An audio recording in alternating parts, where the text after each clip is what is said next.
আমি রাসেল আছি সাথে। আর শুরু হয়ে গেল ভূত এফএম। আপনাদের সবাইকে স্বাগত জানাচ্ছি ভূত এফএম আজকে, এবং যারা যেখানে আছেন আশা করছি যে আজকে যে স্টোরিগুলো আছে আমাদের কাছে সেগুলো শুনে আনন্দ পাবেন, ভালো লাগবে এবং এনজয় করবেন অনেক বেশি। চলে যাই ডক্টর আলিফের কাছে আবারও। আসসালামু আলাইকুম লিসনার্স, আমি ডক্টর আলিফ। আশা করছি আপনারা সবাই ভালো আছেন, সুস্থ আছেন। ঘটনায় যাচ্ছি। ঘটনাটা গেল বছরের ডিসেম্বরে। যাদের পরিবারের সাথে এই ঘটনাটা ঘটে গেছে তারা মূলত একান্নবর্তী পরিবার, যা এখনকার সময় দেখা যায় না। তাদের সাথে এই সব কিছু শুরু হয় গত বছরের কোরবানি ঈদের দিন থেকে। ঢাকায় তাদের বাড়ি ছিল প্রায় 10 কাঠা জায়গার উপর। সৈয়দ পরিবারের সদস্য সংখ্যা ছিল 34 জন। তাই কে মামা কে চাচা সেটা বুঝিয়ে বলা সম্ভব হবে না। জাহিদ ভাইয়ের মতো করে জাহিদ ভাই বুঝাবে, পরিবারের সবাই মিলে সিদ্ধান্ত নিয়ে নেয় যে পুরা বাড়িটা ভেঙে ফেলে বিল্ডারদের হাতে দিয়ে দিবে বহুতল ভবন নির্মাণের জন্য। তাই সেই সকল কর্মকাণ্ড নিয়ে বাড়ির বড়রা ব্যস্ত ছিলেন। সৈয়দ সাহেবের বড় ছেলে কোরবানির দিন রাত 1টার দিকে আত্মীয়র বাড়ি থেকে ফিরছিলেন রেল লাইন ধরে। তিনি যেভাবে হাঁটছিলেন সেভাবে যদি সে লাইনে ট্রেনে আসে তবে তার সামনে দিয়ে আসবে। তিনি হাঁটছিলেন, এমন সময় দেখতে পান একটা ট্রেন বিপরীতগামী লাইনের দিকে দাঁড়িয়ে আছে। তিনি তার মতো করেই হেঁটে যাচ্ছিলেন। হঠাৎ তিনি শুনতে পান ট্রেনের ভেতর থেকে আর্তচিৎকার করে বাঁচার আকুতি করছে কেউ। আর তিনি শুনতে পান কিছু লোককে বলতে, তাড়াতাড়ি তহর নলিটা কেটে ফেল, খতম করে দে, আরো অনেকগুলোকে সাইজ করা বাকি। তিনি পালাতে চাইলেও তার বিবেকে বাধা দেয়। তাই তিনি অনেক সাহস নিয়ে, ঝুঁকি নিয়ে ট্রেনের ভেতর ঢোকেন, অনেকগুলো পাথর নিয়ে, যা ট্রেনের লাইনে রাখা হয়। তিনি ভয়ে কাঁপছিলেন। তিনি ট্রেনের ঢোকার সাথে সাথেই ট্রেনের দরজা বন্ধ হয়ে যায়, আর তা দেখে তিনি আটকে ওঠেন এবং ভয়ে চিৎকার শুরু করে দেন। তিনি জানালা দিয়ে বের হতে পারছিলেন না, কারণ তিনি স্বাস্থ্যবান ছিলেন। সেই সময় দেখলেন দূরের একটা বগিতে একটা টাংস্টেন বাতির আলো জ্বলছে এবং আচমকা একজন লোক ধাপ করে ট্রেনের মধ্যে চলাচলের জায়গায় পড়ে যায়। তিনি দেখতে পান বর্ণনাতীত কিছু পশুর মতো দেহের বেশ কয়েকজন মানুষ তাকে চেপে ধরে রেখেছে, এবং নেতার মতো কেউ একজন চমকালো কুড়াল নিয়ে নিচে পড়ে থাকে সেই লোকের ঘাড়ে কোপ মেরে বিচ্ছিন্ন করে দেয় সেই মাথা, এবং সেই বিচ্ছিন্ন মাথা গড়িয়ে গড়িয়ে 2টা বগি পেরিয়ে এসে সৈয়দ সাহেবের বড় ছেলে যেই বগিতে, সেই বগিতে এসে থামে। তিনি বোধশূন্য হয়ে পড়েন, হাত পা অবশ হয়ে যায়, অজ্ঞান হওয়ার মতো অবস্থা। তিনি দেখতে পান সেই পশুরূপী মানুষগুলো খুবলে খুবলে সেই পড়ে থাকা মৃত মানুষের শরীরের অংশ চিবাচ্ছে। তিনি ভয়ে কোনোভাবে কালেমা পড়ার সাথে সাথেই সেই জীবগুলোর নেতা তার দিকে ঘুরে তাকায় এবং সেই কুড়াল হাতে এগিয়ে আসেন তার দিকে। সৈয়দ সাহেবের বড় ছেলের পুরো শরীর ক্লান্ত বোধহীন ছিল। সেই নেতার মতো জিপটা কুড়াল দিয়ে ওনার কোমরে আঘাত করে এবং যন্ত্রণায় তিনি জ্ঞান হারিয়ে ফেলেন।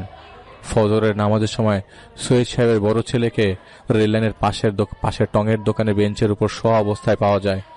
4 দিন পর হাসপাতালে তার জ্ঞান ফেরে। এরপর আর কিছুদিন যাওয়ার পর তিনি তার বাবা সৈয়দ সাহেবকে এই ঘটনাটা পুরার কথা বলেন। সৈয়দ সাহেব তার এলাকার ইমাম সাহেবকে এনে তার বড় ছেলের সাথে হওয়া ঘটনার কথা বললে সেই ইমাম দুয়া দুরুদ পরে ফু দিয়ে যান। ইমাম বলেন, রেল লাইন অনেক সময় দুর্ঘটনা ঘটে, অনেক কিছুই হতে পারে। রাতে যে সময় সে আসছে সে সময়টা ভালো ছিল না। এছাড়া কোরবানির দিন ছিল, লাইনের চারপাশে ময়লা ছিল কোরবানির। হয়তো কিছু খারাপ জিন লাইনের আশেপাশের কোরবানির উচ্ছিষ্ট নিয়ে ব্যস্ত ছিল, ওরাই হয়তো ভয় দেখিয়েছে। একটু ছোট করে বলে রাখি, আমাদের সামনের লেকচারে কিন্তু এইসব জিনিসগুলো থাকবে। তো যাই হোক, ওরাই হয়তো ভয় দেখিয়েছে, যেহেতু তিনি একা ছিলেন। ইমাম বলে দিয়েছিলেন তিনি যেন আর রেল লাইন ধরে কোথাও যাওয়া আসা যেন না করেন। যেদিন তিনি বাসায় ফেরেন সেদিন কোনো কারণে তার ছোট ভাই দেরি করে বাসায় ফিরেছিল।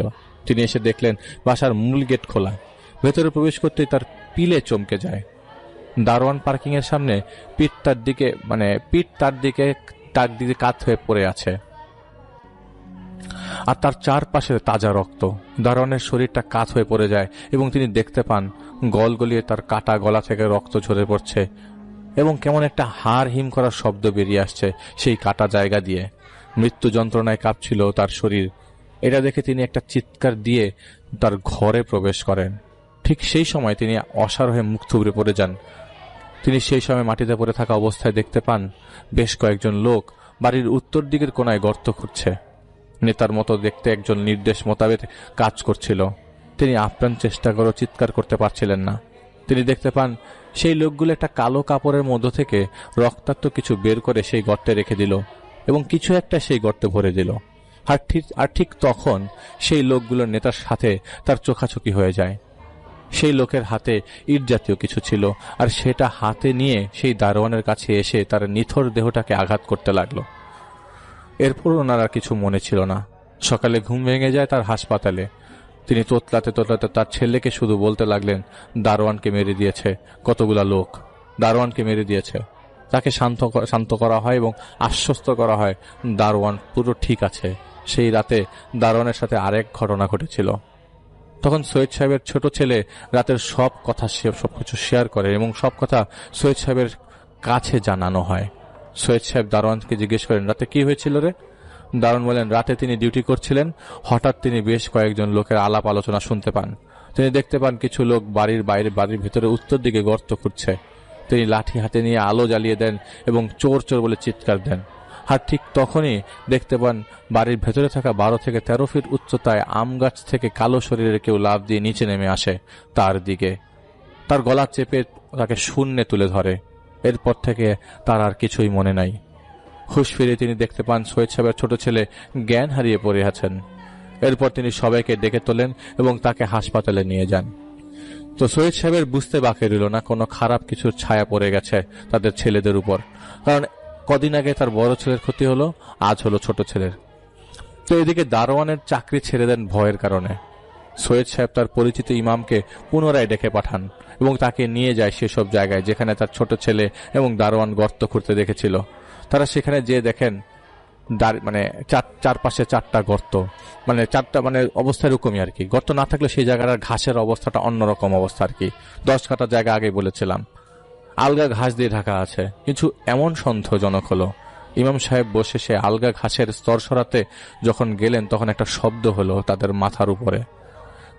তো মাথার উপরে যে শব্দটা হলো সেটা একটা চাবুক মারার শব্দ। আর তখনই ওই আম গাছের একটা ডাল ভেঙে পড়ে তাদের পাশে। এমন ঘটনায় তারা দুইজনই ভয় পেয়ে যায় এবং সেখান থেকে সরে আসেন। ইমাম সাহেব তাদের সাবধান থাকার পরামর্শ দেন এবং সেখান থেকে চলে যান। সৈয়দ সাহেব বুঝতে পারেন যেহেতু তাদের জমির ডিল বাবদ টাকা এবং ফ্ল্যাট পাবেন, এজন্য হয়তো কেউ জিন চালান দিতে পারে যাতে করে ডিল না হয়। এজন্য সৈয়দ সাহেব মোহাম্মদপুরের একজন হুজুরের সাথে দেখা করে সবিস্তরে তাদের সমস্যা খুলে বলেন। সৈয়দ সাহেবের ছোট ছেলে কিন্তু সেদিনের পর থেকে বিছানা থেকে উঠতে পারেননি। তিনি তার কোমরের নিচ থেকে কোনো অনুভূতি পেতেন না। সব শুনে সেই হুজুর এক বৃহস্পতিবারে আসেন তাদের বাড়িতে। তিনি এসে তার ছেলেকে ঝাড়ফুঁক করেন এবং তাদের বাসার ভেতরের মধ্যে যে ডাইনিং রুমটা ছিল সেখানে বসেন এবং দোয়া দুরূদ পড়তে শুরু করেন। হঠাৎ তিনি কথা বলতে শুরু করেন। তার হুবহু কথাটা এমন ছিল, এমন জমির বেচার কেনার উদ্দেশ্য নিয়েছেন, জমিতে এরা কাউকেই থাকতে দেবে না। এদের পাঠানো হয়েছে এই জমি থেকে আপনাদের উৎখাত করতে। আমি জানি না কি কারণ, কিন্তু অবশ্যই কোনো একটা কারণ আছে। এই বাড়িতে যারা আছে তারা অবশ্যই কারোর অঘটন ঘটাবে। জঙ্গলের বাসিন্দাদের লোকালয়ে এনে বন্ধ করে রেখেছে। চলে যান বড় বিপদের আগেই। তো সৈয়দ সাহেব বলেন, কেন যাব হুজুর? আমার বাপ দাদারা সম্পত্তি, আমাদের হক কেউ ছিনিয়ে নিতে পারবে? আপনি কিছু করেন। হুজুর বলেন, কোথাও কিছু জিনিসপত্র পোতা আছে, যারা সেটা উদ্ধার করতে পারবে তাদের সাহায্য নিন। আমার জ্ঞানে আমি যা বুঝতে পারছি আমি আপনাকে তাই জানালাম। আমার পরামর্শটা নিন, আপাতত কিছুদিনের জন্য ছেড়ে দিন এই বাড়িটা। তো আপনারা জানেন না কি হতে পারে, আরো ভালো কারোর পরামর্শ নেন। এরপর সেই হুজুর সেখান থেকে চলে যান। তো সৈয়দ সাহেব অনেকটা জেদের বসে হুজুরের কথাটা এড়িয়ে যান এবং আরেকজনের সাথে যোগাযোগ করেন। সেই হুজুর 1 সপ্তাহ পর আসবেন বলে জানান। এর মধ্যে একদিন রাতে সৈয়দ সাহেবের বাড়ির বড় নাতি নিজে রান্নাঘরে আসেন পানি নেয়ার জন্য। তিনি পানি নিয়ে উপরে চলে যাবেন। সেই সময় দেখতে পান কালো কাপড় পরিহিত কিছু লোক সৈয়দ সাহেবের ঘর থেকে বেরিয়ে যাচ্ছে। সবাই জানতেন বাড়িতে উপদ্রব শুরু হয়েছে, তাই সবাই সাবধান ছিলেন। তিনি ভয় পেয়ে দেয়ালের পাশে লুকিয়ে পড়েন। আর ঠিক তখনই তিনি দেখতে পান তার দাদা সৈয়দ সাহেবের ঘর থেকে একজন মহিলা বের হয়ে চলে গেলেন। তিনি কোনোভাবে তার দাদার ঘরে যে দেখতে পান তার দাদা একদম ভালো আছেন এবং ঘুমাচ্ছেন। তো এদিকে ডেভেলপার কোম্পানি কোনো কারণে ডিলটা বুঝিয়ে দিতে শুরু করে। অনেকটা অনীহা তাদের মধ্যে ছিল। এত ভালো জায়গায় তারা হঠাৎ কেন নেবে না, তার কারণ অবশ্য সৈয়দ সাহেবরা বুঝতে পারছিলেন না। তো যেই হুজুর আসার কথা ছিল তিনি তাদের বাড়িতে আসেন। হুজুর বাড়িতে প্রবেশ করেন এবং আগে সেই উত্তর দিকের সেই জায়গাটায় যান যেখানে গর্ত করে কিছু পুঁতে রাখা দেখা গিয়েছিল আর কি। তিনি সেখানে দাঁড়িয়ে থেকে তার সাথে আসা 4 জন লোককে দিয়ে মাটি খুঁড়ে 47টা তাবিজ, যা কাগজে লিখে সুতা দিয়ে বাঁধা ছিল, বের করেন এবং একটা পচা গলে যাওয়া ষাঁড়ের মাথা বের করেন। এরপর তিনি বাড়ির মূল গেটের ডান পাশ খুঁড়ে সেই ষাঁড়ের মাথা কাটা শিংগুলো উদ্ধার করেন। তারপর তিনি অন্যদিকে একটা গর্ত খুঁড়ে এক পোটলা কাপড় উদ্ধার করেন। সেই পোটলা খুলে দেখা যায় বাড়ির 34 জন সদস্যের সবার শরীরের কাপড়ের অংশ ছিল, সাথে ছিল একটা তাবিজ।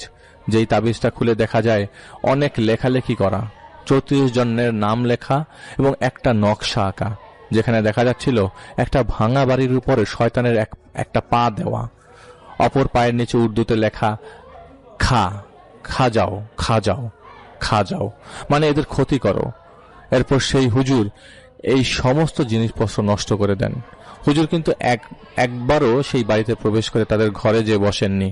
তিনি বলেন ওই ঘরে যে বসা যাবে না। তিনি বাড়ির বাইরেই অবস্থান করছিলেন। সকল কাজ সম্পন্ন করে তিনি সৈয়দ সাহেব তার ছেলেদের এবং নাতিদের ডেকে আনেন। তিনি বলেন, দেখুন, টাকা পয়সার ব্যাপার স্যাপার, কেউ হয়তো ক্ষতিটা করছে, ক্ষতিটার জোর অনেক, আপনাদের আরো বড় বিপদ হতে পারে। এদের এখানে পাঠানো হয়েছে লাশ ফেলার জন্য। আমি এই 3 কোণার জিনিসগুলো তো নষ্ট করে দিয়ে যাচ্ছি, কিন্তু ওদের শেষ কোণার কাজটা এখনো বাকি। যে কোনো দিন সেটা তারা করতে পারে। আমার পরামর্শ, আপাতত কিছুদিন আপনারা বাড়ি থেকে দূরে থাকুন, সময় অনুকূলে এলে তারপর সব ঠিক করা যাবে। তাদের বাড়ি মুন্সিগঞ্জে, তারা পারেন সেখানে যেয়ে থাকতে, কিন্তু সৈয়দ সাহেব বলে দেন তিনি তার বাসা ছেড়ে যাবেন না। হুজুর সেখান থেকে চলে যান। আসলে কি সৈয়দ সাহেব সিচুয়েশনটা বুঝতে পারেনি, এটা তাদের ভুল ছিল। হুজুর চলে যাওয়ার পর সৈয়দ সাহেব তার এক পরিচিত লোকের মাধ্যমে 2 জন হাফেজকে বাড়ি এনে রাখেন, যেন রাতে তারা কোনো কোরআন শরীফ সব সময় পড়েন। এটাও একটা ভুল কাজ ছিল। রাতে তারা যেন ঘুমাতে পারেন এবং হাফেজ 2 জন কোরআন পড়ে যাবে, যাতে করে কোরআন পাঠের কারণে কোনো জিন না আসে। 2 দিন পর সেই হাফেজদের একজন বাইরে বেরিয়ে হাঁটছিলেন। তিনি হঠাৎ টুংটং শব্দ পাচ্ছিলেন, যেভাবে কংক্রিট ভাঙার শব্দ আসে যন্ত্রপাতি দিয়ে, তেমন। তিনি তো জানতেন না পুরো সমস্যা কি। তিনি জানতেন 2 জন জিন উৎপাত করে। তিনি শব্দের পেছনে ঘুরে আবার সেই উত্তর দিকে সেই গর্তের দিকে যান, যে দেখতে পান আরেকজন হাফেজ যিনি ঘরের ভেতর ছিলেন তিনি পড়ে আছেন রক্তাক্ত হয়ে। কিছু মানুষরূপী জানোয়ার তার শরীরটাকে আছড়ে মেরে যাচ্ছে। তিনি ভয় পেয়ে দৌড় দিয়ে ঘরে চলে যান, কিন্তু সেখানে তিনি দেখতে পান সেই হাফেজ একদম ভালো এবং কোরআন পড়ছেন। তিনি কাঁপতে কাঁপতে যখন সেই ঘটনা শেয়ার করলেন, ঠিক তখনই তাদের দরজায় সপাটে বাড়ি মারার শব্দ হতে লাগলো এবং তারা স্পষ্ট শুনতে পেল ঘের ঘের গলায়, চলে যা, নইলে তোদের কেটে টুকরো টুকরো করে জ্যান্ত পুঁতে দেব। তারা 2 জনই চিৎকার করতে থাকে এবং তাদের চিৎকারের সাথে সাথেই সেই রুমের দরজা ভেঙে যায় কোনো ধারালো কিছুর আঘাতে, এবং কোনোভাবে তারা পালিয়ে যায় সেই বাড়ি থেকে। তো এদিকে 2 জন হাফেজের চিৎকারে বেশ কয়েকজনের ঘুম ভেঙে যায়। প্রথমে তারা ধরেছিলেন যে হাফেজরা ভয় পেয়ে পালিয়ে গেছে, বাড়ির নামে বদনাম রটে যেতে পারে, কোটি টাকার ডিল ভেঙে গেলে ক্ষতি, এজন্য উল্টে সেই হাফিজদের তারা চুরি করে পালানোর দোষ দেয়। কিন্তু তাদের এই কথার ভিত্তি ছিল না।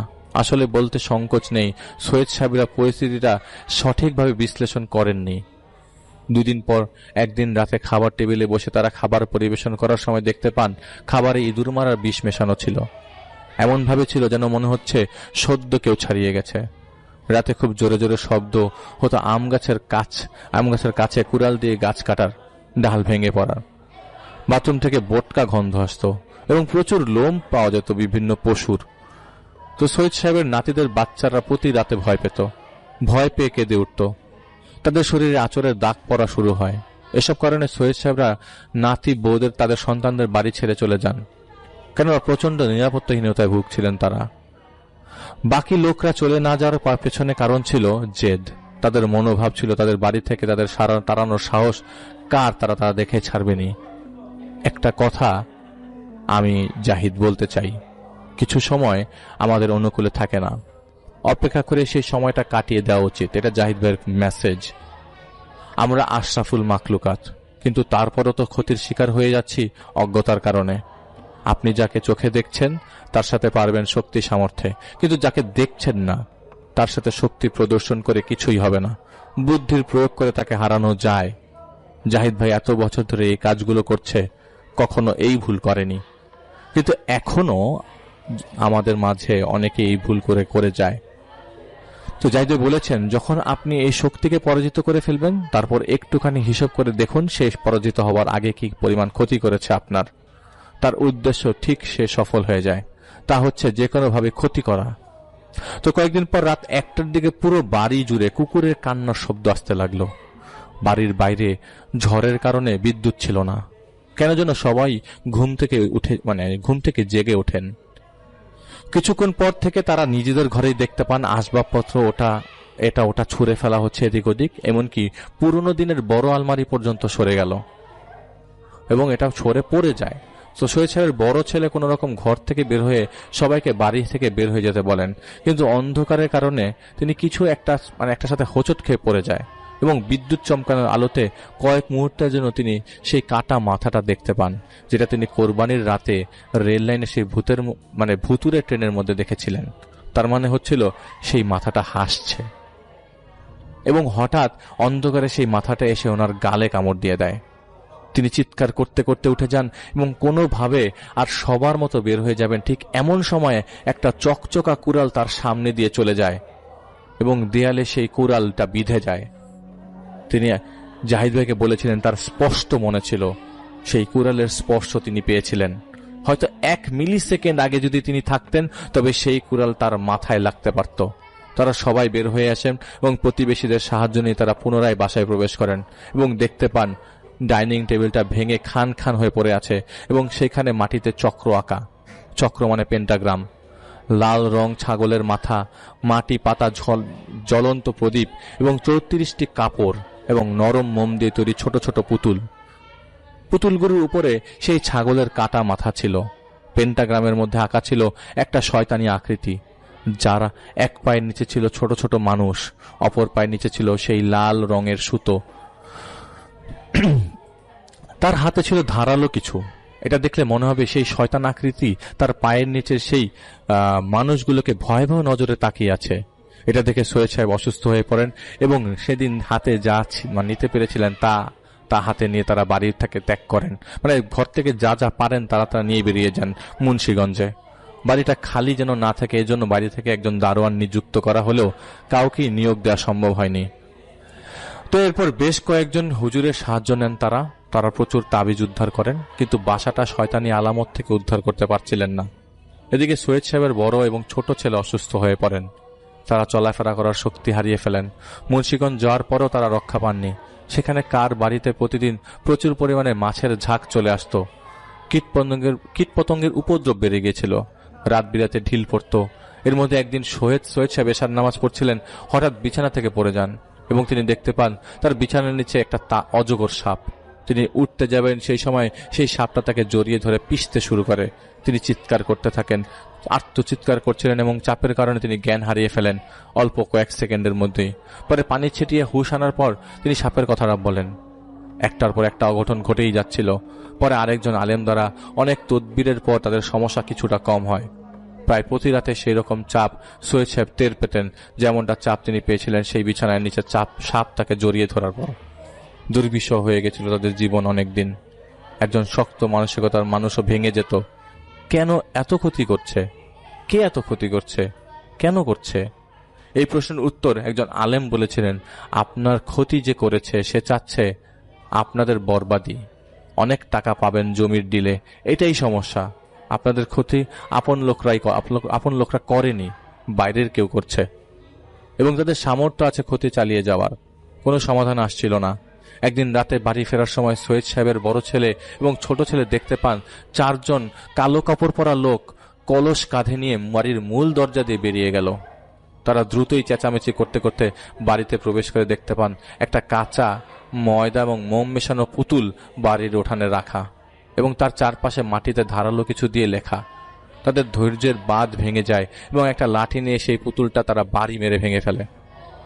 একটা বাড়ি সেই পুতুলের লাগার পর তারা বিড়ালের একটা বিকট ডাক শুনতে পায়। পুনরায় বাড়ি মারলে তারা আবারও সেই বিড়ালের ডাকটা শুনতে পায়। এবার সেই ডাকটা সেখানে উপস্থিত সবার একদম পেছন থেকে আসে এবং চারপাশের গাছগুলোতে আলোড়ন শুরু হয়ে যায়। সেই রাতে একজন লোক এনে সেই পুতুল সরানো হয়। সেই পুতুল শখানেক পিন গাঁথা ছিল সেই পুতুলের ভেতর। বিচ্ছিন্ন অনেক কিছুই ঘটে যাচ্ছিল। বেশ ঘটছিল সৈয়দ সাহেব তার বড় এবং ছোট ছেলের সাথে। এইভাবে 4-5 মাস চলে যায় এবং ভাগ্যের লিখনে সৈয়দ সাহেবের নাতির সাথে জাহিদ ভাইয়ের দেখা হয়। তো সৈয়দ সাহেবের নাতি জাহিদ ভাইকে সবকিছু বলে নাই, কারণ তিনি বলেন তাদের গ্রামের বাড়িতে একটা বাগান আছে, বেশ কয়েকজন হুজুর চেষ্টা করছেন সেই বাগানে ঢুকতে, কারণ তারা জানতে পেরেছিল সেই বাগানে এমন কিছু আছে যার দ্বারা জানা যাবে কে তাদের ক্ষতি করছে।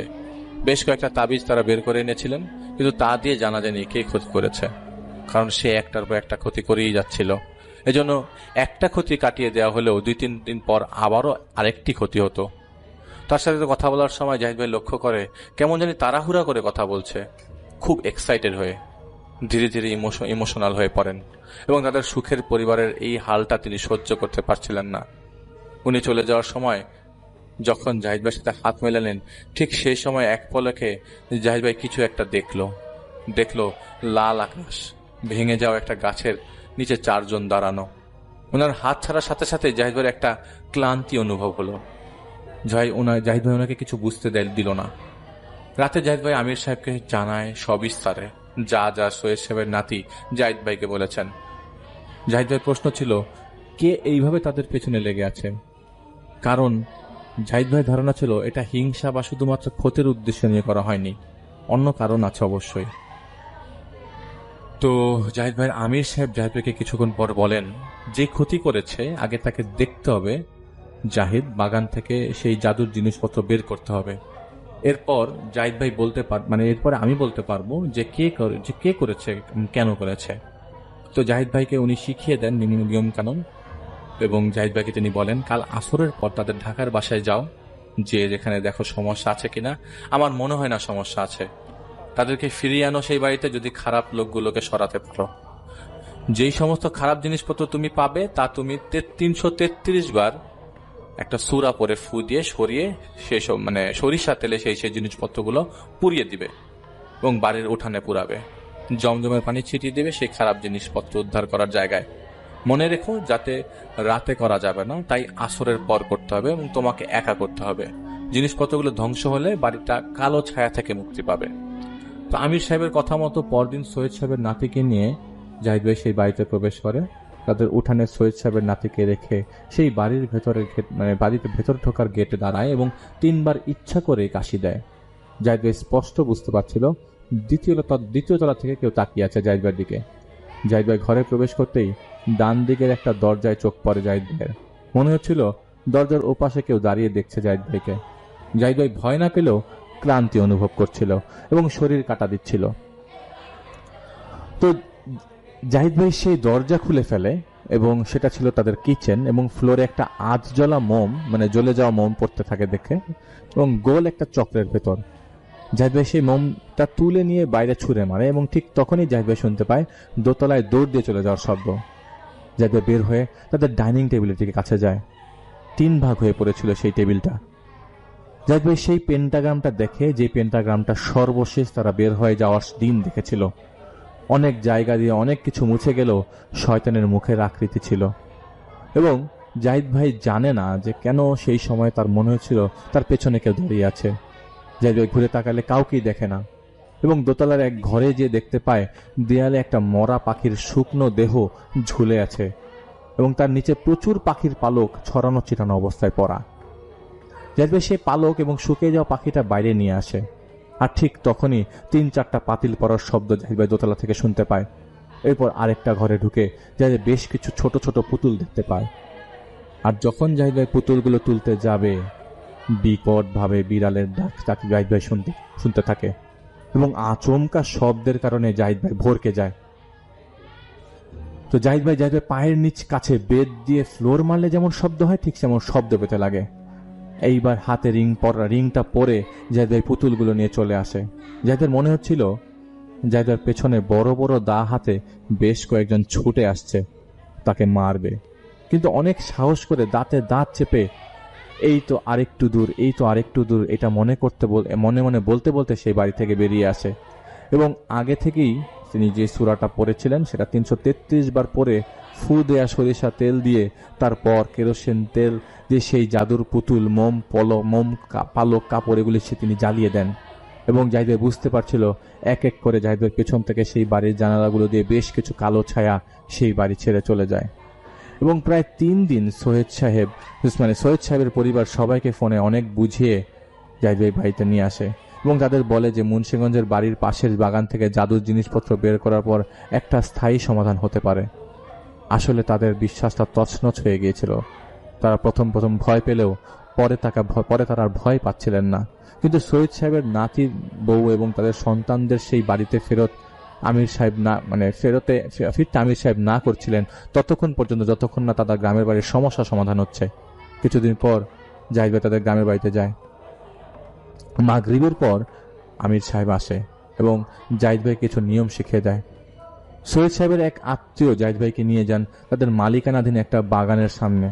সেই বাগান, যেই বাগানের কথা আমির সাহেব জাহিদ ভাইকে বলেছিলেন। সৈয়দ সাহেবের আত্মীয়কে জাহিদ ভাই চলে যেতে বলে। কিছুটা নিচু জমির পাশেই উঁচু একটা জমিতে সেই বাগান। অন্ধকারের কারণে জাহিদ ভাই ঠাহর করতে পারছিলেন না কিসের বাগান এটা, ঠাহর মানে বুঝতে পারছিলেন না। ফোনের আলো জ্বালিয়ে আমির সাহেব ইশারায় জাহিদ ভাইকে ইশারা দেন যে ঢোকো। আমির সাহেব বলে দিয়েছিলেন যদি বাগানে প্রবেশ করেন তবে কোনো কিছুই বের করে আনা যাবে না। যদি জাহিদ ভাই যায় তবে সমস্যা হবে না। এবং জাহিদ ভাই ভেতরে কিছু দূর হেঁটে যায় এবং আচমকায় জাহিদ ভাই ভয় পেতে শুরু করে। ফোনের আলো থাকা সত্ত্বেও চারপাশ ঘন কালো রাতের মতো লাগছিল। জাহিদ ভাই আবারও 2 চোখের পেরিফেরাল ভিশনে দেখতে পাচ্ছিল কালো কালো ছায়া এসে জড়ো হচ্ছে জাহিদ ভাইয়ের চারপাশে। এবং দ্বিতীয় কিছু না ভেবে জাহিদ ভাই চোখ ঘুরিয়ে কিন্তু কিছু না করে বের হয়ে আসে। সেদিন আর কিছু করতে পারেনি। পরদিন মাগরিবের সাথে সাথে সেখানে যায়। তখন অন্ধকার হয়নি, আকাশটা তখনও লাল ছিল। জাহিদ ভাই ঢুকে সেই বাগানে এবং হেঁটে হেঁটে একটা গাছের নিচে জাহিদ ভাই নজর যায়। ভাঙা একটা গাছ, তার পাশে দাঁড়িয়ে আছে 4 জন লোক কালো কাপড় পরা। জাহিদ ভাই কি মনে করে জানো, তাদের উপরে তাকিয়ে দেখে আকাশটা লাল। সাথে সাথে মনে পড়ে যায় জাহিদ ভাই সৈয়দ সাহেবের নাতির হাত ধরার সময় ঠিক এই মুহূর্তটাই দেখেছিল। জাহিদ ভাই আম গাছের দিকে তাকালে আর কাউকেই দেখছিল না এবং কোনো কিছু না বুঝেই মনের অগোচরে দৌড় দিয়ে বের হয়ে আসে। আমির সাহেব কিছুক্ষণ জাহিদ ভাইকে বুঝান এবং তার মনকে শান্ত করেন। মনের জোর নিয়ে অনেকক্ষণ পর আবার সেই বাগানে প্রবেশ করে এবং কোনো ভাবনাকে প্রশ্রয় না দিয়েই দ্রুত হেঁটে সেই ভাঙা গাছের গোড়ার মাটিটা হাত দিয়ে সরাতে শুরু করে। জাহিদ ভাইয়ের বেশ কিছু কাপড়ের পোটলা পায়। আর কিছু না পেয়ে যখন ফিরে আসবে ঠিক তখনই দূর থেকে আমির সাহেব বলেন, আরেকটু খুঁজো তো। ওনার কথায় জাহিদ ভাই পুটলিগুলো ফেলে যখন খুঁড়তে শুরু করে তখন জাহিদ ভাইয়ের চারপাশের মাটির ঢিল এসে পড়তে লাগলো। বিড়ালের কান্না, বিকট কান্নার শব্দ আসতো জাহিদ ভাইয়ের পেছন থেকে। বেশ কয়েকটা ছোট ছোট গাছের ডাল জাহিদ ভাইয়ের পাশে এসে পড়তে লাগলো। প্রচন্ড চাপে গোলমাল হয়ে জাহিদ ভাই আয়াতুল কুরসিটাও ঠিক মতো পড়তে পারেনি। জাহিদ ভাই ততক্ষণ একটা টিনের বাক্স পেয়ে যায়। আর ঠিক তখনই জাহিদ ভাই শুনতে পাচ্ছিলেন একটা ষাঁড়ের ডাক। ঠিক জাহিদ ভাইয়ের সামনে অল্প আলোতে দেখতে পাচ্ছিল একটা ষাঁড় দাঁড়ানো। জাহিদ ভাই ভয় পেয়ে কোনোভাবে দৌড় দেয় সেই নিচু জমিটার উপর, যে উপরে পড়ে। জাহিদ ভাইয়ের পা মচকে যায় ঠিক তখনই। জাহিদ ভাই ব্যথার কারণে পা নাড়াতে পারছিল না। আর তখনই সেই ষাঁড়টা বাগানের সীমানায় দাঁড়িয়ে ফোঁস ফোঁস করছিল। জাহিদ ভাই দেখতে পায় আমির সাহেব জাহিদ ভাইয়ের পাশে দাঁড়িয়ে আছে। তিনি শান্ত করেন এবং সেই টিনের বাক্সটা নিজের হাতে নিয়ে নেন। এরপর অনেক কষ্ট করে ঢাকায় ফিরে আসে। 3 দিন পর আমির সাহেব রাতে আসেন এবং তিনি বলেন সৈয়দ সাহেবের ক্ষতি করেছেন তাদের গ্রামের একজন। যিনি দেখতে মনে হবে আলেম, কিন্তু সে একজন খারাপ লোক। 1 বছর আগে এতিমদের নামে টাকা তুলে সেই ব্যক্তি সেই টাকা আত্মসাৎ করে, যার প্রেক্ষিতে তাকে গ্রাম্য সালিশে জুতা পেটা করা হয়। সেই জুতা পেটার কাজটা সৈয়দ সাহেবের বড় ছেলে এবং ছোট ছেলে করেছিলেন। সেই অপমানে সেই ব্যক্তি সেই গ্রাম ছেড়ে চলে যায় এবং একজন তান্ত্রিকের দ্বারা বান মারার চেষ্টা করে যেতে থাকে। সফল না হয় সে আরেকজন কাফেরের কাছে যায়, যাকে দিয়ে কোরবানির দিন হারাম উপায়ে, যেটা জাহিদ ভাই আমাদেরকে বলতে চাইছে না, তারা সর্বনাশ করেন বান মেরে, যার ফলে এত ঘটনা, এত ক্ষতির শিকার হয়েছে তারা। সেই লোক আর ক্ষতি করতে পারবে না ইনশাআল্লাহ। তাদের খুঁটির জোর ভেঙে দিয়েছে। এরপর তিনি কিছু পানি পড়া দিয়ে দেন বাড়িতে 41 দিন ব্যবহার করার জন্য। জাহিদ ভাই কিন্তু তাদের এই ব্যাপারে কিছুই আর বলেনি, শুধু মাত্র বলেছে ইনশাল্লাহ আর সমস্যা হবে না, যে ক্ষতি করত সে আর ক্ষতি করতে পারবে না। এরপর থেকে জাহিদ ভাইয়ের জানা মতে আর কোনো সমস্যা হয়নি তাদের। তো জাহিদ ভাই বলেছেন ঘটনাটা বড়, যাই এখনো সেই ঘটনা তার কাছে চোখের সামনে ভেসে ওঠে এবং তাই সবকিছু তার মনে আছে। মাফ করবেন, ঘটনাটা বেশ বড় হয়েছে এবং ঘটনাটা বেশ বড় থাকার কারণেই আমরা এক লাইনও বাদ দিইনি। আপনাদের অনেকেই বলেছেন যে ঘটনা বাদ দিতে না, আমরা পুরো ঘটনাটা পরে শুনিয়েছি। হয়তো ভুল ভ্রান্তি থাকতে পারে, হয়তো আপনারা চিন্তা করতে পারেন জাহিদ ভাই কেন করে, এইভাবে কিভাবে করে।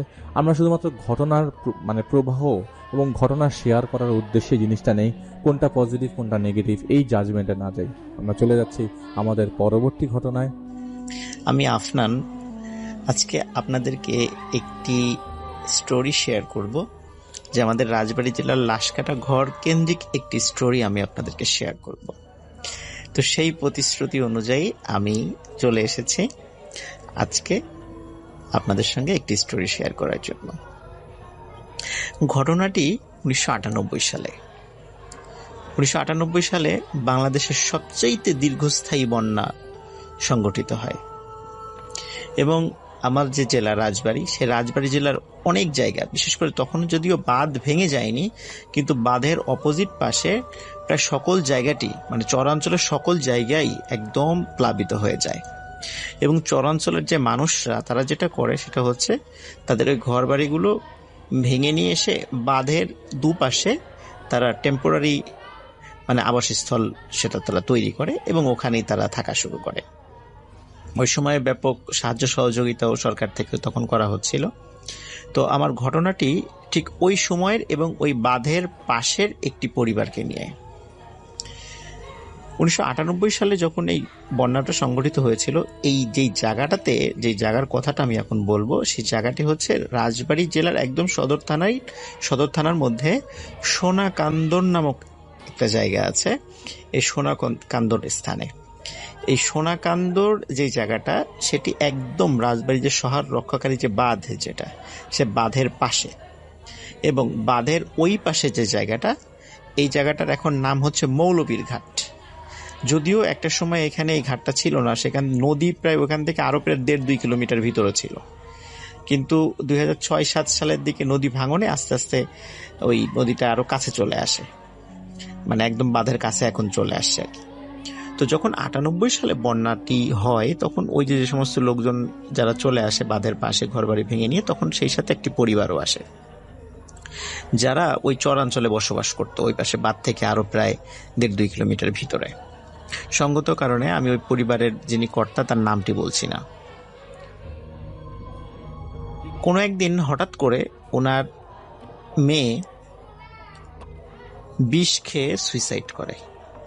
কি কারণে এটা জানা যায়নি, হয়তো বা রাগারাগি করেছে, এরকমই যতদূর জানা গেছে আর কি, এতটুকু, মানে আসল মেইন কারণটি জানা যায়নি। বাসায় রাগারাগি হয়েছে, যেহেতু ওই মেয়ের বাবা কৃষি কাজ করত, বাসায় কীটনাশক বা এই টাইপের কিছু সার, বিষ জাতীয় কিছু সার বাসায় রাখা থাকতো, তখন এরকম বিষাক্ত সার খেয়ে মেয়েটি সুইসাইড করে। সময়টি সন্ধ্যার ঠিক পরপরই মেয়েটি মানে সুইসাইড করে আর কি। যখন বিষয়টি চারিদিকে জানাজানি হয়ে যায়, তখন থানায় খবর দেওয়া হয়। থানা থেকে পুলিশ এসে লাস্ট পোস্টমর্টেমের জন্য নিয়ে যায়। পোস্টমর্টেমের জন্য নিয়ে যাওয়ার পরে একটা বিপত্তি দেখা দেয়। সেটা হচ্ছে যে ওই সময়ে যে ডোম আসার কথা আর কি, মানে যিনি ডোম সাধারণত লাশটি কাটেন, তো এই ডোম আবার খুব অসুস্থ ছিল, প্রচণ্ড জ্বর। এখন তার শারীরিক অবস্থা আসলে ওরকম এসে কাজ করার মতো ছিল না, কিন্তু তারপরেও যেহেতু সে ছাড়া আর কোনো উপায়ও ছিল না, রাতের বেলা তাকে অনেক রিকোয়েস্ট করা হয়, পেমেন্ট বাড়িয়ে দেওয়ার কথা বলা হয়, তারপরেও সে রাজি হচ্ছিল না। কিন্তু তারপরে মানবিক দিক চিন্তা করে যে লাশ এভাবে পড়ে থাকবে, এই অসুস্থ শরীর নিয়েই সে আসে লাশ কাটার জন্য। রাজবাড়ির যে লাশ কাটা ঘর যেটি রয়েছে, রাজবাড়ির সদর হসপিটালের মধ্যে কিন্তু লাশ কাটি ঘরটি না। অন্যান্য জায়গায় দেখি যে আমরা যে মর্গ, যেটা হসপিটালের যে মর্গটা, সেটা হসপিটালে থাকে, কিন্তু লাশ কাটার ঘর যেটা যেখানে লাশ কাটা হবে, এটি কিন্তু সাধারণত আমরা দেখি বিভিন্ন জায়গায় সদর হসপিটালের এরিয়ার বাউন্ডারির মধ্যেই থাকে। কিন্তু রাজবাড়ির ক্ষেত্রে এটা ব্যতিক্রম। বহু আগে থেকে, অনেক আগে থেকেই এই লাশ কাটা ঘরটি রাজবাড়ির মেইন শহর থেকে একদম একটু সাইডে। এটি রাজবাড়ি সরকারি কলেজ যেটি রয়েছে, এই রাজবাড়ি সরকারি কলেজের থেকে একদম পাশেই একটি জায়গাতে, এই জায়গাটির নাম হচ্ছে ড্রাই আইস ফ্যাক্টরি। তো ওই সময় ওই জায়গাতে একসময় ড্রাই আইস ফ্যাক্টরি ছিল, কিন্তু এখন তো সেটি নাই, কিন্তু ওই জায়গাটির নাম হচ্ছে ড্রাই আইস। তো ওই ড্রাই আইস নামক স্থানে এই লাশ কাটা ঘরটি এখনো রয়েছে। তো ফার্স্টের দিকে লাশ কাটা ঘরটি এটা ছিল একটা টিন শেড ঘর, টিনের মানে হাফ ওয়াল ছিল, ওয়াল থেকে টিনের মধ্যবর্তী জায়গায় মানে এটাকে নেট দিয়ে চতুর্দিকে ঘেরা ছিল আর কি। মানে আমরা মুরগির যে কিছু ঘর দেখি যেরকম, ঠিক অনেকটা সেরকম আর কি। তো উপর দিকে এরকম নেট দিয়ে একটু ঘেরা ছিল, সেখানে কোনো জানালা ছিল না, জাস্ট একটি দরজা ছিল। তো এই লাশ কাটা ঘরটি আমরা দীর্ঘদিন ধরে দেখেছি এরকমই। ওখানে লাশ নিয়ে আসা হয়, একজন ডাক্তারও আসেন, থানা থেকে একজন সাব ইন্সপেক্টর আসেন। এখন লাশ কাটা হবে, ডোম তার যেই প্রিপারেশন, সেই প্রিপারেশন নিয়ে সেখানে আসে আর কি। এখানে একটা বিষয় বলে রাখা ভালো, যে লাশ যখন বাসা থেকে নিয়ে আসা হয়, নিয়ে আসার সময় যখন পুলিশ নিয়ে আসার সময় তখন লাশের চোখ কিন্তু খোলা ছিল।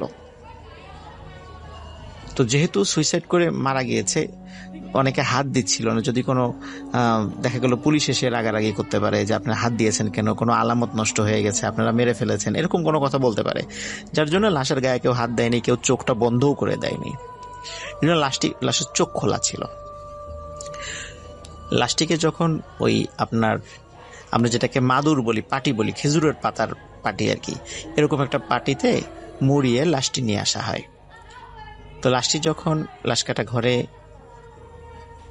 মানে ঢোকানো হয়, যখন সেটি খোলা হয়, খোলার পরপরই মানে ওই ডাক্তার ওই পুলিশকে ডেকে বলে যে আচ্ছা, আপনি বললেন যে এই লাশটি সন্ধ্যার পরে মারা গেছে, কিন্তু এই লাশের চেহারাটা এমন কেন? তখন সবাই খেয়াল করে যে লাশের চেহারাটা অত্যন্ত কালো হয়ে গেছে এবং চেহারাটা বেশ বিকৃত হয়ে গেছে। পুলিশ বলে এ তো বিষ খেয়ে মারা গেছে, হয়তোবা এই কারণে চেহারাটা এরকম খুব কালো দেখা যাচ্ছে। কিন্তু অনেক কালো হলেও এতটা বিকৃত তো হওয়ার কথা নয়। তারপরেও ডাক্তার যিনি আছেন তিনি চিন্তা করেন হয়তোবা কীটনাশক যেটি সে খেয়েছিল, খুব বেশি পরিমাণে খেয়েছিল, হয়তোবা তার রিয়াকশনেই চেহারাটা খুব বেশি মাত্রায় বিকৃত হয়ে গেছে, এরকমই তারা মানে ভাবে আর কি। যাই হোক, পুলিশ কিন্তু লাশ কাটার সময় সাধারণত থাকে না, সে বাইরে থাকে, একজন ডাক্তারের উপস্থিতিতে লাশ কাটা হয়। ওই সময়ে ওই লাশ কাটা ঘরের মধ্যে 100 মানে এখন যে আমরা যে এলইডি বাল্ব দেখি, তখন তো এগুলো ছিল না। তখন ওই হলুদ যে বাল্বগুলো ছিল, 100 ওয়াটের একটি ভাল্ব লাগানো ছিল ওখানে। তো ওই 100 ওয়াটের ভাল্বেই সাধারণত কাজটা করা হতো আর কি। ওই আলোতে যখন ডোম লাশ কাটা শুরু করে, মানে ফার্স্ট তার যে কাজটা মাথার থেকে লাশ কাটা শুরু করে যখন ফার্স্টে, তখন এরকম মানে কাজ শুরুর মাত্র কয়েক মিনিটের মাথায় হঠাৎ করে ইলেকট্রিসিটি চলে যায়। তো যখন ইলেকট্রিসিটি চলে যায়, তখন যেহেতু ডোম শারীরিকভাবে একটু অসুস্থ ছিল, তার জ্বর ছিল, তখন ওই কাটার সময় ওই ঠিক কাটারত অবস্থায় ইলেকট্রিসিটি চলে যায় যেহেতু, তো যখন ইলেকট্রিসিটি চলে যায় তখন ওই হঠাৎ করে ওনার হাতটা একটু মানে ঠিক যেই লাইন ধরে লাশটি কাটার কথা ছিল সেখান থেকে একটু অন্য জায়গায় ওনার মানে চাকুটা পড়ে যায় আর কি। তখন ওইখানে থাকা যে ডাক্তার এবং ডোম, বাইরে থাকা পুলিশ এবং ভ্যানওয়ালা একজন ছিল, নাম তার মোজাম্মেল। এই ঘটনাটি বেসিক্যালি মোজাম্মেলের কাছ থেকেই শোনা। ওই ভ্যানওয়ালা যে ছিল মোজাম্মেল, ওনারা স্পষ্টভাবে সবাই শুনেছে যে হঠাৎ করে ভিতর থেকে উফ এরকম একটি শব্দ সবাই শুনেছে। এটা যে শুধু ডোম শুনেছে বা ডাক্তার শুনেছে তা কিন্তু না, লাশ কাটা ঘরের ভেতরে যারা ছিল, যে 2 জন ছিল এবং বাইরে 2 জন ছিল, এই 4 জন ব্যক্তি একত্রে শুনেছে সেটা। এবং এই মেয়েলি কণ্ঠে এই উফ শব্দটি শোনার পর সবাই বেশ চমকে ওঠে। কি ব্যাপার, এরকম শব্দ? তো বাইরের থেকে পুলিশ নক করে যে কি ব্যাপার, এরকম শব্দ পেলাম। ওরা বলে হ্যাঁ আমরাও তো এরকম শব্দ পেলাম, কিন্তু ইলেকট্রিসিটি তো চলে গেছে, তো দেখি আলোটা জ্বালিয়ে নেই। তো ওনাদের কাছে আলোর ব্যবস্থা ছিল। এটা কিন্তু মাত্র ইলেকট্রিসিটি চলে যাওয়ার মাত্র 1 মিনিটও না, মানে এই সময়ের মধ্যে এই ঘটনাটি আর কি, মানে ইলেকট্রিসিটি চলে যাওয়ার সাথে সাথে এই ঘটনা। তখন সেখানে হারিকেন জ্বালানো হয়। হারিকেন জ্বালানোর পরে কিন্তু একটা অদ্ভুত জিনিস খেয়াল করা যায়, সেটা হচ্ছে লাশটি যখন নিয়ে আসা হয় তখন কিন্তু লাশের চোখটি ছিল খোলা, কিন্তু এখন দেখা যাচ্ছে লাশের চোখ কিন্তু বন্ধ। এটি কিন্তু সবাই খেয়াল করে। তখন ডাক্তার চিন্তা করে বা অন্যরা চিন্তা করে হয়তোবা লাশ যেহেতু কাটা হয়েছে, শরীরের কোনো অর্গানে যেহেতু হয়তোবা টান লেগেছে বা কোনো রগ কেটে গেছে, হয়তোবা এই কারণে হয়তোবা চোখ বন্ধ হয়ে গেছে। সবাই এটাই ভাবে। হারিকেন জ্বালানো হয়, বাদবাকি প্রক্রিয়া শুরু করা হয়। যখন হারিকেন জ্বালানোর পরে আবার ডোম তার কাজ শুরু করে, ঠিক 5 মিনিটের মাথায় এই ডোম এবং ডাক্তার, যিনি ভিতরে ছিলেন যে ডাক্তার, মানে দুইজনই ফিল করছিলেন যে খুব ঠান্ডা কোনো একটা কিছু তাদের মানে মাথার পেছনের যে মানে আমাদের একটা রগ রয়েছে, তো এই রগ দিয়ে মনে হলো ঠান্ডা কোনো কিছু সারা আমাদের শির দ্বারা, মানে আমাদের শির দ্বারা রয়েছে। অনেক সময় আমরা খুব ঠান্ডা কোনো কিছু শির দ্বারা বেয়ে কোনো শীতল অনুভব করি। তো ওনাদের কাছে মনে হলো যে খুব ঠান্ডা কিছু একটা বিষয় বা কোনো একটা জিনিস তাদের শির দ্বারা বেয়ে সমস্ত শরীরে মানে একটা ঠান্ডা অনুভূতি সৃষ্টি করলো। তো তখন বেসিক্যালি ডাক্তার এটা ফিল করার পর উনি আসলে ওরকম তেমন কিছু মনে করেনি। উনি চিন্তা করেছে হয়তোবা মানে আশেপাশে একটু হালকা বাতাস হচ্ছিল, উনি মনে করেন হয়তোবা বাতাসের কারণে এরকমটা হয়েছে। আর ওইদিকে ডোম, তারও কিন্তু এরকম বিষয়টি হয়েছে, কিন্তু সেও কিন্তু ফার্স্টে বলেনি।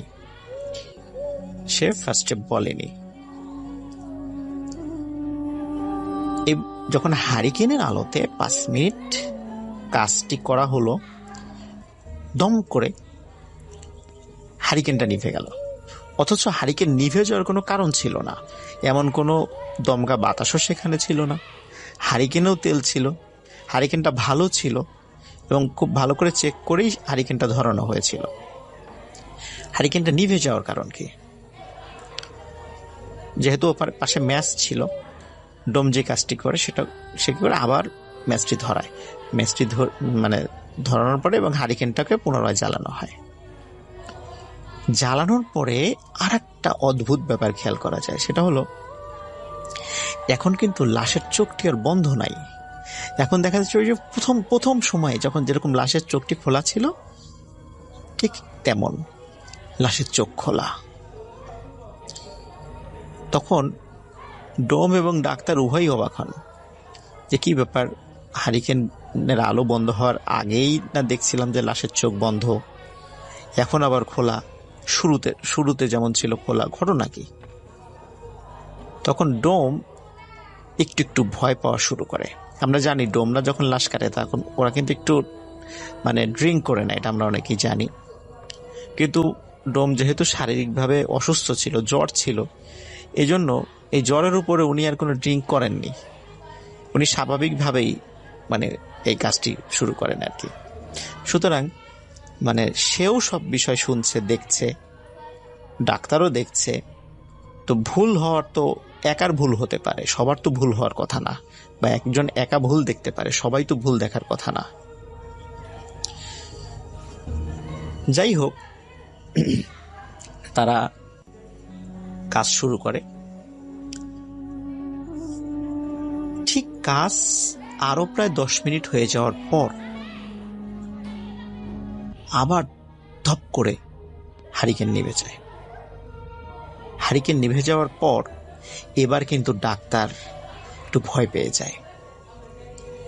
ভয় পেয়ে যায় এবং উনি যে কাজটি করেন সেটা হলো হারিকেন নিভে যাওয়ার সাথে সাথে উনি যে দরজা যেটা লক করে রাখা ছিল উনি দৌড় দিয়ে দরজা খুলে দৌড় দিয়ে বাইরে চলে যান, ডোমকে একা রেখে, যেহেতু উনি একটু ভয় পেয়েছেন। এখন ডোম যেহেতু এই কাজটি করে অভ্যস্ত, উনি আর ভয় পান না। উনি স্বাভাবিকভাবেই উনি আবার হারিকেনটা ধরানোর পর এবার ডোম একটা চিৎকার করে ওঠে। তার চিৎকারে বাইরের থেকে এই যে ভ্যানালা মোজাম্মেল পুলিশ অফিসার এবং যে ডাক্তার, ওনারা আবার একটু সাহস করে ভিতরে ঢোকেন। ডোম বলছে, দেখেন হারিকেন নেভার আগে লাশের চোখটি খোলা ছিল, এই যে হারিকেন ধরালাম এখন লাশের চোখ বন্ধ। এখানে কি হচ্ছে এগুলো? এই দৃশ্য দেখার পরে উপস্থিত সবাই কিন্তু এর কোনো ব্যাখ্যা খুঁজে পায় না। প্রথমে উফ করে শব্দ করে ওঠে ইলেকট্রিসিটি চলে যাওয়ার পরপরই। তারপরে এই যে একবার চোখ বন্ধ একবার খোলা, এটা কিন্তু ওখানে সবাই এটা দেখছিল। রাত কিন্তু তখন অনেক বেজে গেছে, রাত তখন প্রায় 12টা-1টা বাজে। এর মধ্যে কি হয় যে ইলেকট্রিসিটি চলে আসে। ইলেকট্রিসিটি যেহেতু চলে আসে তখন সবাই বলে, যাক এইবার আর অতটা সমস্যা হবে না, দ্রুত কাজ শেষ করে ফেলো। তখন ডোম যে কাজটি করে, দ্রুত শেষ করে লাশটি আবার সেলাই করে ফেলে। সেলাই আমরা জানি যে যেখানে কাটা হয়েছে সেটা আবার সেলাই করে দিতে হয়। তো ডোম লাশটি সেলাই করে ফেলে এবং সেটি কিছু প্রক্রিয়া শেষে পরিবারের সদস্যদের কাছে লাশ হস্তান্তর করা হয়। লাশ যখন এই যে মোজাম্মেল যিনি ভ্যান চালক ছিলেন, উনি যখন লাশটি নিয়ে যাচ্ছিলেন থানার থেকে, আবার ক্লিয়ারেন্স নিয়ে যখন নিয়ে যাচ্ছিলেন, তখন ওনার কাছে মনে হচ্ছিল যে লাশ মানে তার ভ্যানটা, যে লাশ যে ভ্যানে রয়েছে, ভ্যানটা খুবই হালকা এবং মনে হচ্ছে উনি ভ্যান চালাচ্ছেন না, মনে হচ্ছে ভ্যানটা উড়ে উড়ে যাচ্ছে, ভ্যান উড়ে উড়ে যাচ্ছে রাস্তা দিয়ে, এমনটা মনে হচ্ছে।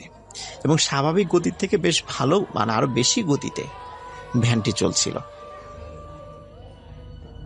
ওই পরিবারে ওই মেয়ের বাবা ছাড়া আর কোনো পুরুষ সদস্য ছিল না। মোজাম্মেল সাহেব যিনি ভ্যান চালান, উনি ওই পরিবারের মানে পূর্ব পরিচিত ছিলেন, এই জন্য উনি ওই লাশের গার্জিয়ান হিসাবে লাশটি নিয়ে যান, অন্য কোনো লোক ছিল না এখানে সাথে। তখন মোজাম্মেল কিন্তু একটু ভয় পেতে থাকেন যে আসলে ওখানে লাশ কাটা ঘরে এই ধরনের ঘটনা, আবার ভ্যান এত হালকা মনে হচ্ছে কেন, এরকম তো হালকা তো লাগার কথা না। উনিও ভয় পেতে থাকেন। কিন্তু এর মধ্যেই ওই যে বাড়ি যেখানে ওই মেয়ের বাসাটা ছিল আর কি, সেখানে ওরা চলে আসে, ভ্যানটা চলে আসে। ভ্যান চলে আসার পরে পরিবারের অন্য সদস্যদের কাছে লাশ বুঝিয়ে দেওয়া হয় এবং লাশ যখন গোসল করাবে, গোসল করার সময় মানে ওখানে যাদের রেডি করা ছিল তারা স্বাভাবিকভাবে লাশটি গোসল করান আর কি। গোসল করানোর পরে স্বাভাবিকভাবে লাশটি দাফন করা হয়। দাফন করার পর হয়তোবা তখন আর কোনো সমস্যা হওয়ার কথা ছিল না, কিন্তু তারপরেও ওই পরিবারের সাথে এবং রাতের বেলা ওই বাসার আশেপাশে যে আরো কয়েকটি ভ্রাম্যমান বাসা, মানে ওই যে ঘর বাড়ি ভেঙে নিয়ে এসে মানে সেখানে থাকা শুরু করছে যারা বন্যা দুর্গত যারা মানুষ ছিল সেখানে, ওনারা কিন্তু এই রাতের বেলা এই নদীর ধারে, মানে একদম বাঁধের কিনারে আর কি, বাঁধের কিনারে বেশ 3-4 দিন ওই মেয়েকে কিন্তু দেখেছে। এটা তাদের ভাষ্য অনুযায়ী দেখেছে, সে বসে আছে, চুলটা ছেড়ে দিয়ে বসে আছে।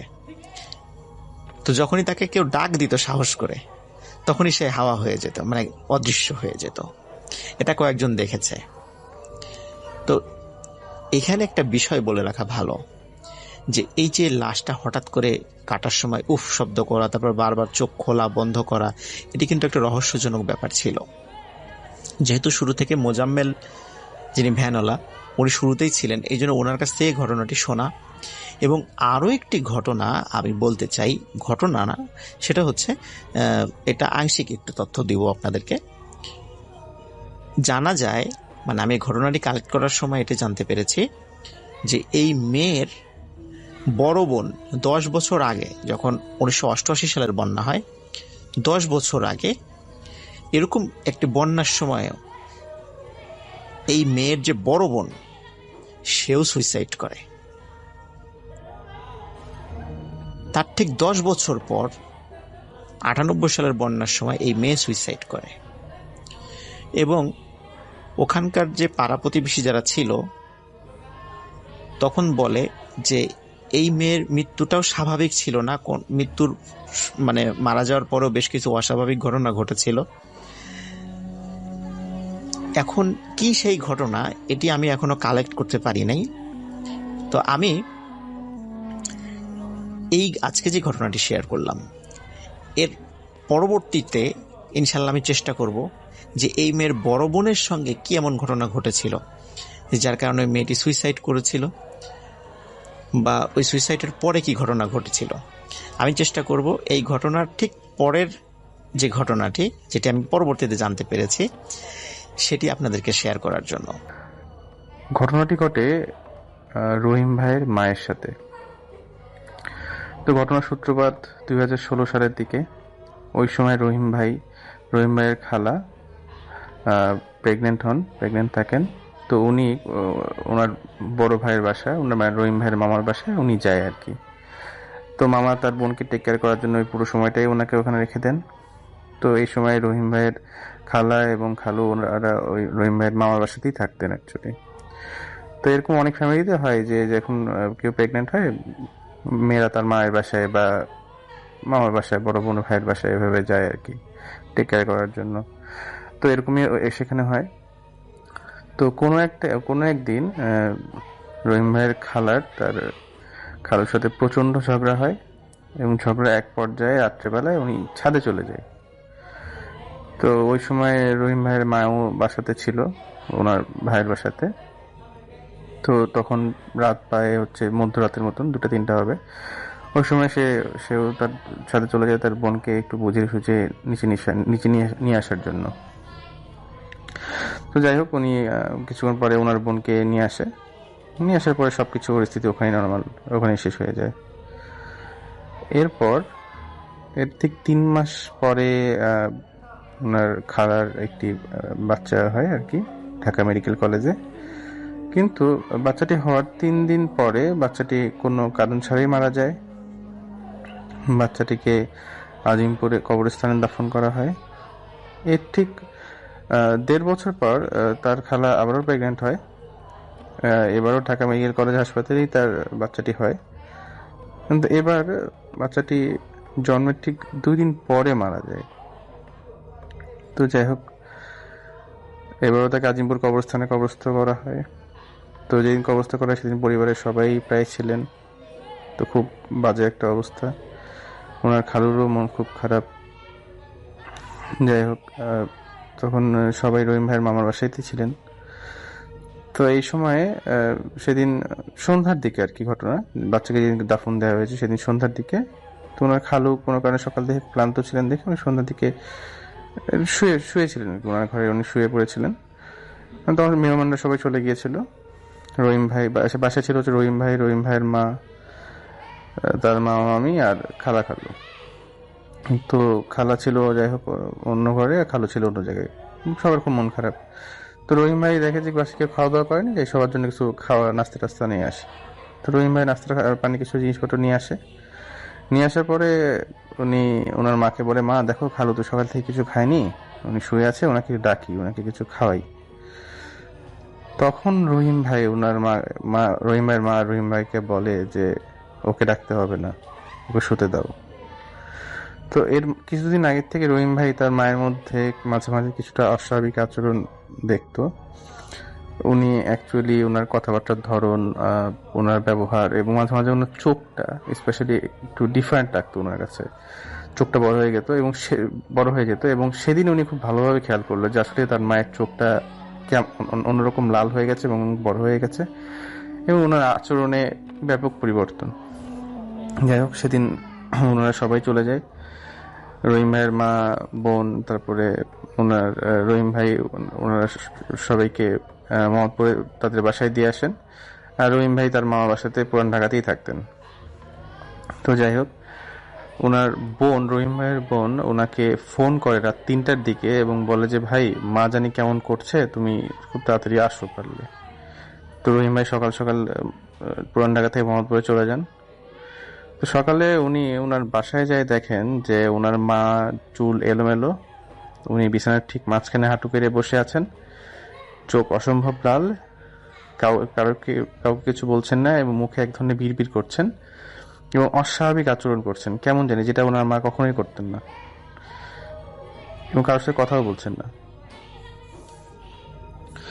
রহিম ভাই তার মায়ের কাছে গেলেন, পাশে গিয়ে বসলেন এবং বললেন, মা তোমার কি হয়েছে? উনি তার কোনো উত্তরই দিলেন না, বরং রহিম ভাইকে খামচি দিয়ে ধাক্কা দিয়ে সরিয়ে দিলেন। রহিম ভাই বুঝতে আসলে বাকি থাকলো না যে আসলে কোনো কিছু একটা অস্বাভাবিক তার মায়ের সাথে হয়তো হয়েছে বা ঘটেছে। রহিম ভাই কোনো একটা দোয়া সূরা খুব জোরে জোরে পড়তে পড়তে মায়ের সামনে গেলেন এবং সে সূরা পড়ে ওনাকে মাকে ফু দেওয়ার পরে মা কেমন জানি একটু নিস্তেজ হয়ে গেল এবং একটা সময় উনি শুয়ে পড়ল। তো সন্ধ্যার সময় রহিম ভাইয়ের বোন এবং ওনার বাবা সবাই মিলে আলোচনা করলেন এবং ঠিক করলেন যে কোনো একটা হুজুরের কাছে তাদের যেতে হবে। তো রহিম ভাইয়ের বাবা স্থানীয় যে মসজিদের ইমাম ছিলেন তার কাছে গেলেন, ইমামকে সব ঘটনা খুলে বললেন। ইমাম সাহেব বললেন যে উনি ওনাদের বাসায় আসবেন। তো ইমাম সাহেব এশার নামাজের পর তাদের বাসায় আসেন এবং ইমাম সাহেব যখন আসেন তখন রহিম ভাইয়ের মা অবস্থা আবারও খারাপ, মানে উনি হঠাৎ ভালো থাকে হঠাৎ খারাপ হয়ে যায়। তো ইমাম সাহেব কাছে আসতেই রহিম সাহেবের মা তাকে দেখে খুব বাজেভাবে গালাগালি করা শুরু করলেন। ইমাম সাহেব কিছুই বললেন না, জাস্ট কিছু দোয়া পড়ে তাকে ফু দিলেন। ফু দেওয়ার পরে এবং ঘরে পানি ছিটিয়ে দিলেন, কিছু ঝাড়ফুঁক করার চেষ্টা করলেন, কিন্তু উনি অসম্ভব বাজে গালি এবং গালিগালাজ এবং বাজে আচরণের জন্য খুব বেশি সময় টিকতে পারলেন না। পরে ইমাম সাহেব রুমের থেকে বাইরে এসে রহিম সাহেব এবং ওনার বাবাকে বললেন যে আসলে যেটাই হোক না কেন আপনার মাকে কোনো খারাপ কোনো কিছু আসর করেছে, আর জিনিসটা শক্তিশালী, এটা আসলে আমার পক্ষে কন্ট্রোল করা সম্ভব না। আমি একজনের ঠিকানা দিচ্ছি, উনি আপনাদের এই মোহাম্মদপুরেই থাকে, আপনি ওনার সাথে কন্ট্যাক্ট করেন, যোগাযোগ করেন, হয়তো উনি আপনাকে কোনো একটা সমাধান দিতেও পারে। তো এখানে ছদ্মনাম ব্যবহার করছি। ইমাম সাহেব যে লোকটির নাম বলেছেন ওনার নাম হচ্ছে জামশেদ আলী। উনি এই ধরনের কিছু চিকিৎসা করে থাকেন অ্যাকচুয়ালি। তো যাই হোক, রহিম ভাই জামশেদ আলী ভাইয়ের কাছে গেলেন, সমস্ত ঘটনা খুলে বললেন এবং জামশেদ আলী ভাই বললেন যে আমি যত দ্রুত সম্ভব আমি আপনার মাকে দেখার চেষ্টা করবো। এবং সেদিন তার পরের দিন সন্ধ্যার দিকেই জামশেদ আলী ভাই চলে আসলেন রহিম ভাইদের বাসায় মোহাম্মদপুরে। তো জামশেদ আলী ভাই রহিম ভাইয়ের সাথে তার মায়ের রুমে গেলেন, যে দেখলেন যে তখন ওনার মা খুব বেশি মানে অস্বাভাবিক আচরণ করছিল, নর্মালি বসেছিল তার ঘরে, কিন্তু জামশেদ আলী ভাইকে দেখার পরে বলল যে একে। রহিম ভাই বলেন যে আমার এক বড় ভাই এসেছে, এমনি আমাদের বাসায় আজকে মেহমান। তখন ওনার রহিম ভাইয়ের মা বলছে যে একে ঘর থেকে বের করে দাও, একে এই মুহূর্তে ঘর থেকে বের করে দাও, এ ভালো মানুষ না। রহিম ভাই তার মায়ের আচরণে সত্যি খুব অবাক হয়ে গেলেন, কারণ একজন মানুষ মেহমান এসে তার সাথে কখন এরকম ব্যবহার করার কথা না। জামশেদ আলী ভাই কিচ্ছু বললেন না, উনি আস্তে করে ঘরের বাইরে একদম গেটের সামনে যায় দাঁড়িয়ে থাকলেন এবং রহিম ভাইকে বলেন, এখন যাই আপনার মাকে বলেন তো যে উনি চলে গেছে, দেখেন উনি কি বলে। রহিম ভাই পরে রুমে এসে একটু গম্ভীর ভাই বললেন যে মা, আমার বড় ভাই তো চলে গেছে। তখন ওনার মা বললেন যে কোথায় ও চলে গেছে, ওর তো গেটের সামনে দাঁড়িয়ে আছে। রহিম ভাই খুবই অবাক হয়ে গেলেন, কারণ তার মা রুমের মধ্যে বসে আছে, বাইরে কি হচ্ছে এটা তার জানার কথা না। তখন ওই মুহূর্তে জামশেদ আলী ভাই ছিলেন ঘরের বাইরে। তো পরে রহিম ভাই ঘরে গেট বন্ধ করে দিয়ে জামশেদ আলী ভাইকে বলেন, মা তো বুঝতে পেরেছে আপনি আছেন। তখন জামশেদ আলী ভাই তার পকেট থেকে একটি কাগজ বের করলেন, কাগজের মধ্যে কোনো কিছু একটা লেখা ছিল জাফরান কালি দিয়ে। উনি বলেন এই কাগজে যেটা লেখা আছে এটা আপনার মায়ের পিছনের দিকে, মানে পিঠে একটু ঘষে লেখাটা একটু যেন মুছে যায়, এইভাবে কাগজটা আমাকে দেন। পরে রহিম ভাই এই কাজটা করলো এবং কাগজটা দিল এবং বললেন, জামশেদ ভাই আরো বললেন যে আগামীকাল আপনি সন্ধ্যার পর যে কোনো সময় আপনার মাকে নিয়ে আমার মোহাম্মদপুরে যেখানে আছি ওখানে নিয়ে আসবেন, এবং একটা জিনিস মনে রাখবেন, আপনার মা কিন্তু কোনোভাবেই আসতে চাবে না, আপনি তাকে যেভাবে হোক ফোর্স করে হোক বুঝিয়ে হোক যেভাবে হোক আপনাকে তাকে নিয়ে আসতে হবে। তো তারপরের দিন রহিম ভাই ওনার মাকে বললেন, মা অনেকদিন তো বাইরে কোথাও যাওয়া হয় না, চলো। একটা আত্মীয় বললে যে ওনার বাসাতে একটু ঘুরে আসি, অনেকদিন দেখা হয় না। ওনার মা বলে যে হ্যাঁ আসলে তো অনেকদিন যাওয়াটা হচ্ছে না। মানে ওনার মায়ের সিচুয়েশনটা এমন ছিল যে এমনি ফট করে সবসময় বোঝা যেত না, মাঝে মাঝে খুব ভয়ঙ্কর আচরণ করতো, বাট মাঝে মাঝে নর্মাল আচরণ করতো। 3-4 রকমের বিহেভিয়ার ছিল ওনার মায়ের মধ্যে। তো যখন ভালো বিহেভিয়ারটা ছিল তখনই রহিম ভাই বলছিল আর কি এই কথাগুলো। তো যাই হোক, তার পরের দিন সন্ধ্যার সময় উনি ওনার মাকে নিয়ে যান মোহাম্মদপুরে, ওই জামশেদ আলী ভাইয়ের যেখানে থাকে ওইখানে। তো জামশেদ আলী ভাইয়ের বাসার কাছে আসতে ওনার মা বলে যে তুমি আমাকে এখানে কেন নিয়ে আসতেছো, ওই জায়গাটা তো আমার কাছে ভালো লাগতেছে না। রহিম ভাই বলেন, না ভাই মা আমার ওই খালা তো বাসা চেঞ্জ করছে, এখন এখানেই থাকে, তুমি আসো, সমস্যা নেই। তো রহিম ভাই অনেক বুঝে সুঝিয়ে ওনার মাকে নিয়ে আসেন। জামশেদ আলী ভাইয়ের সামনাসামনি যখনই আসে তখনই ওনার মা বলে এই লোক এখানে কেন। তারপরে ওনার মাকে ধরে কোনো রকমে জামশেদ আলী ভাইয়ের যে বাসাটি ছিল সে বাসায় নিয়ে যাওয়া হয় এবং একটি জায়গাতে বসানো হয়। তখন জামশেদ আলী ভাই রহিম ভাইকে বলে যে আপনি এই বাসাতে ঢুকাতে পেরেছেন, এখন আর কোনো সমস্যা নেই, চিদাচিলি হয়তো করতে পারে, এর চেয়ে বেশি কিছু আর করতে পারবে না, আর এখান থেকে পালাতেও পারবে না। তখন জামশেদ আলী ভাই বলে যে আপনি আপনার মাকে দেখেন, আমি পাশের রুম থেকে আসছি। জামশেদ আলী ভাই কয়েকটা জিনিস নিয়ে আসে, একটা মোমবাতি, একটা সাদা কাগজ, তার মধ্যে জাফরানকারীতে আরবিতে কিছু লেখা, আর 3 নম্বর হচ্ছে একটা সাদা পাথরের মতন একটা জিনিস, যেটা অনেকটা সাদা, ভাঙা একটা ইটের টুকরা যেমন হয় এরকম, বাট রংটা সাদা। তো রহিম ভাই তো জামশেদ আলী ভাই রহিম ভাইয়ের মায়ের একদম সামনে বসলেন এবং জিজ্ঞেস করলেন তুমি কে। ওনার মা তখন অস্বাভাবিক আচরণ করছেন, ওনার মা বলছেন যে আমি বলবো না। তখন আবার জিজ্ঞেস করেন তুমি কে, তাকে আবারও জিজ্ঞেস করলেন তুমি কে, বললেন না।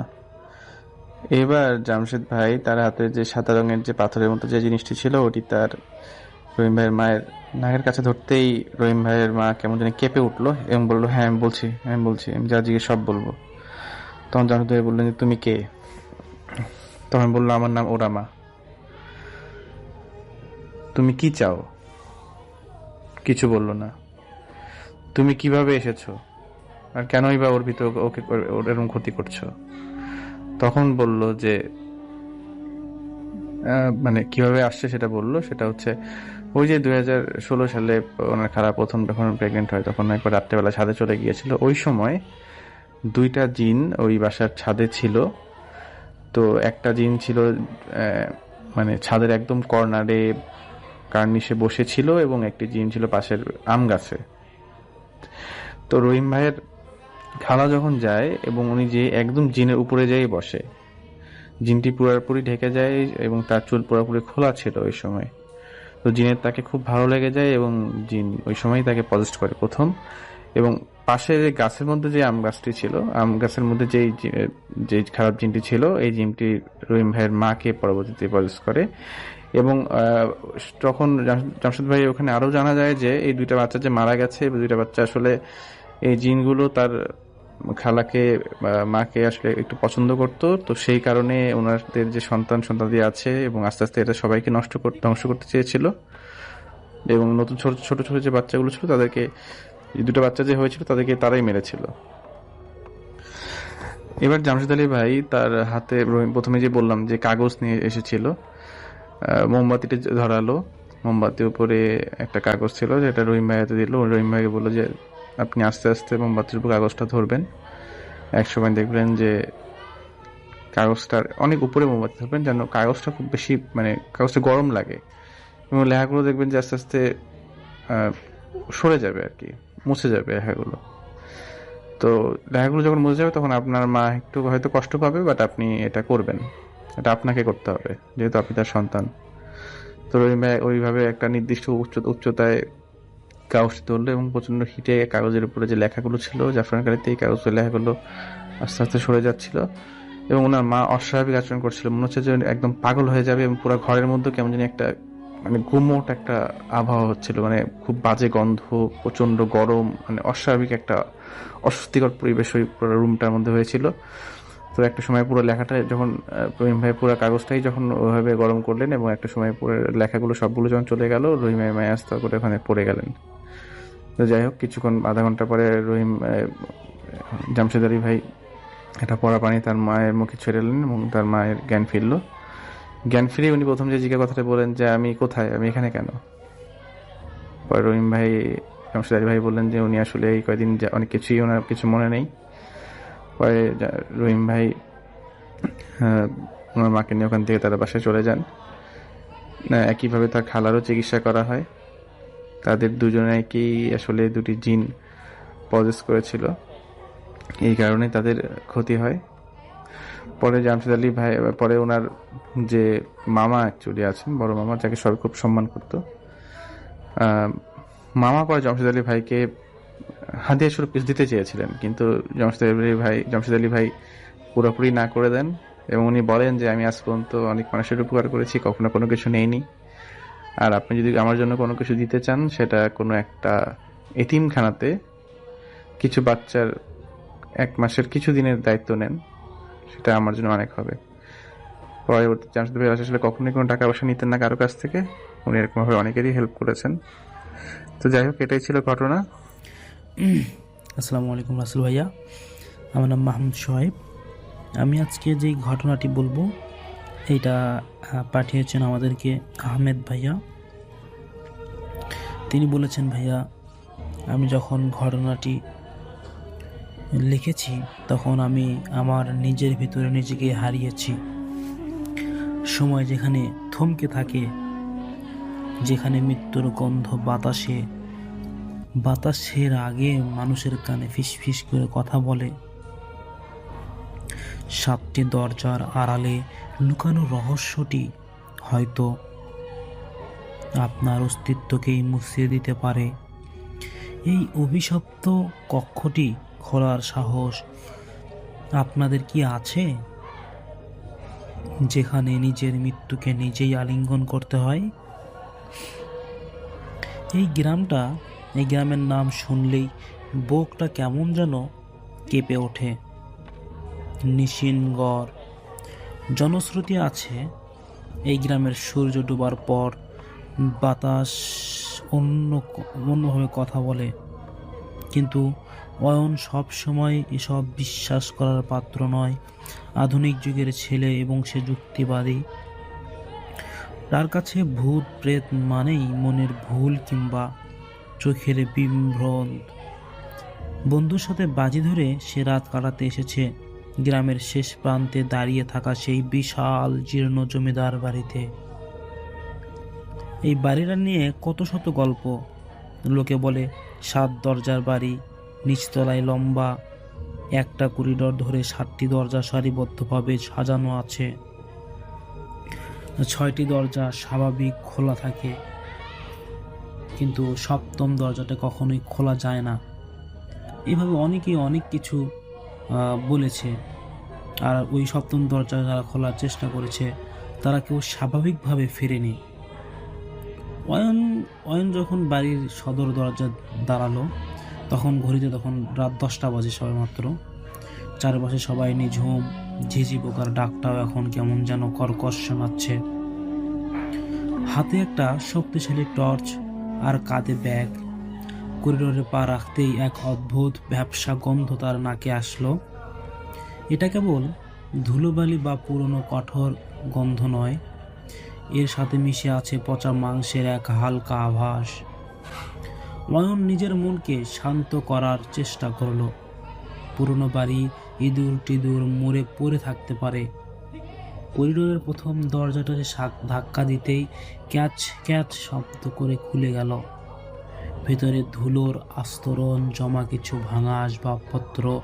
দ্বিতীয় দরজা, তৃতীয় দরজা সবগুলোই একে একে খুলল। চতুর্থ দরজাটা খুলতেই তার গায়ের লোম খাড়া হয়ে উঠল। ঘরের মাঝখানে একটা ভাঙা আয়না রাখা। টর্চের আলো আয়নায় পড়তেই অয়নের মনে হলো আয়নার ভেতরে তার ছায়াটা তার সাথে নড়ছে না। সে হাত নাড়ালে ছায়াটা স্থির হয়ে দাঁড়িয়ে আছে। ছট করে টর্চটা সরিয়ে নিল সে যখন ওই আলো সরিয়ে নিল, বুকটা তার ধক করে উঠল। ভয় পাচ্ছিস কেন অয়ন? সব তোর মনের ভুল। নিজেকেই নিজে সাহস দিল সে ওই মুহূর্তে পরিস্থিতিকে হ্যান্ডেল করার জন্য। কিন্তু গলার স্বরটা ঘরের দেয়ালে ধাক্কা খেয়ে ফিরে এলো, যেন অন্য কোনো কেউ তার কানে কানে কথাগুলো আওড়ালো। পঞ্চম আর ষষ্ঠ দরজা পার হওয়ার পর সে যখন সপ্তম দরজার সামনে গিয়ে দাঁড়ালো, তখন বাতাসের তাপমাত্রা যেন হুট করে কয়েক ডিগ্রি কমে গিয়েছিল। দরজাটা কালো কুচকুচে কাঠের তৈরি, তার উপর অদ্ভুত সব নকশা খোদাই করা, ঠিক যেন মানুষের যন্ত্রকতার মুখ অবয়ব। দরজার গায়ে হাত দিতেই অয়ন অনুভব করলো কাঠটা বরফের মতো ঠান্ডা। আর আশ্চর্যজনকভাবে এই দরজাটায় কোনো তালা নেই, শুধু একটা রূপোলি হাতল। গ্রামের বৃদ্ধ মকবুল চাচা, এই মকবুল চাচা বিকেলেই তাকে সাবধান করেছিলেন, বাবা ওই বাড়িতে যেও না, ওই 7 নম্বর দরজাটা আসলে কোনো ঘর নয়, ওটা একটা আয়না। ওখানে সময় আর মৃত্যু এক হয়ে মিশে থাকে। যে ওই দরজা খোলে সে আসলে নিজের নিয়তিকে দেখতে পায়। অয়ন এসব কথা শুনে হেসে উড়িয়ে দিল, কিন্তু এখন দরজার সামনে দাঁড়িয়ে তার হাত কাঁপছে। যুক্তি বলছে ফিরে যাও, কিন্তু কৌতূহল তাকে আষ্টে পৃষ্ঠে জড়িয়ে ধরেছে। সে ভাবলো একবার খুলেই দেখি না ভিতরে কি আছে। হয়তো একটা অন্ধকার গুদাম ঘর ছাড়া আর কিছুই নয়। সে দরজার হাতলটা ধরল এবং হাতলটা মোচড় দিতেই কোনো শব্দ ছাড়াই দরজাটা খুলে গেল একেবারে নিঃশব্দে। ভিতরের ঘুটঘুটে অন্ধকারটা যেন জীবন্ত টর্চের আলো ফেলতেই অয়ন যা দেখল, তাতে তার চিৎকার করার ক্ষমতাও হারিয়ে গেছে। ঘরের মাঝখানে একটা পাথরের দেবী, আর তার উপর পড়ে আছে একটি কঙ্কালসার দেহ। চামড়াগুলো শুকিয়ে হাড়ের সাথে লেগে আছে, চলো চুলে ধুলো আর মাকড়াসার জাল। কিন্তু সবচেয়ে ভয়ঙ্কর বিষয় হলো লাশটির পরনের পোশাক, ঠিক একই রঙের শার্ট আর জিন্স যা অয়ন নিজে পরে আছে। লাশটির গলার কাছে একটা তিল দেখা যাচ্ছে, ঠিক অয়নের গলার তিলটির মতোই। একটা কয়েকশো বছরের পুরনো কোনো লাশ নয়, অথচ এর অবস্থা দেখে মনে হচ্ছে এটি যুগ যুগ ধরে এখানে পড়ে আছে। অয়নের কম্পিত হাত লাশটি মুখের কাছে টর্চ ধরল। পচা গলা, চামড়ার নিচে চোয়ালটা এমনভাবে ঝুলে যাচ্ছে যেন মনে হচ্ছে যন্ত্রণায় ঘরের কোণে কেউ একজন দাঁড়িয়ে দীর্ঘ শ্বাস ফেলল। সে তাকাতেই দেখল ঘরের দেয়ালে টাঙানো একটি ধুলো মাখা ক্যালেন্ডার। সেখানে তারিখটা আজকের, কিন্তু সালটা ছিল 1726। তার মনে কি সে বর্তমানে নেই? এসে কোনো এক লুপে আটকে গেছে? লাশটার দিকে তাকিয়ে থাকতে থাকতে অয়ন লক্ষ্য করল লাশটার আঙ্গুলে একটা আংটি জ্বলজ্বল করছে, হুবহু সেই আংটিটা যেটা তার বাবা তাকে গত বছর জন্মদিনে দিয়েছিল। অয়নের মাথা ঘুরতে লাগলো, সে কি মারা গেছে তাহলে, নাকি এটা তার ভবিষ্যৎ? ঠিক তখনই পিছন দরজাটা সজোরে বন্ধ হয়ে গেল। অয়ন দৌড়ে গিয়ে দরজাটা খোলার চেষ্টা করলো, কিন্তু সেটা এখন বাইরে থেকে কেউ যেন পাথরের মতো আটকে দিয়েছে। অন্ধকার ঘরের ভেতর পচা গন্ধটা আরো তীব্র হতে শুরু করলো। অয়ন শুনতে পেল মেঝের উপর দিয়ে একজন হামাগুড়ি দিয়ে তার ঠিক এদিক দিয়ে আসছে। খ্যাচ খ্যাচ করে ঘষার শব্দ আসতেছে। টর্চের আলোটা টিম টিম করে নিভে গেল। অন্ধকারে অয়ন অনুভব করলো একটা বরফ শীতল হাত তার কাঁধের উপর রাখা হয়েছে। আর কানের কাছে কেউ একজন ফিস ফিস করে বলছে, স্বাগত অয়ন, আমি তোমার জন্য 300 বছর ধরে অপেক্ষা করছিলাম। এবার আমার মুক্তি আর তোমার শুরু। অয়নের হৃৎপিণ্ডটা যেন ফেটে যাওয়ার উপক্রম হলো। অন্ধকারে সে কেবল দেখতে পেল সেই পচা লাশটার কঠোরগত চোখ দুটো জল জল করছে। লাশটা ধীরে ধীরে উঠে দাঁড়াচ্ছে একা একা। অন্ধকারে সেই গাঢ় চাদর অয়নকে যেন পিষে ফেলছে।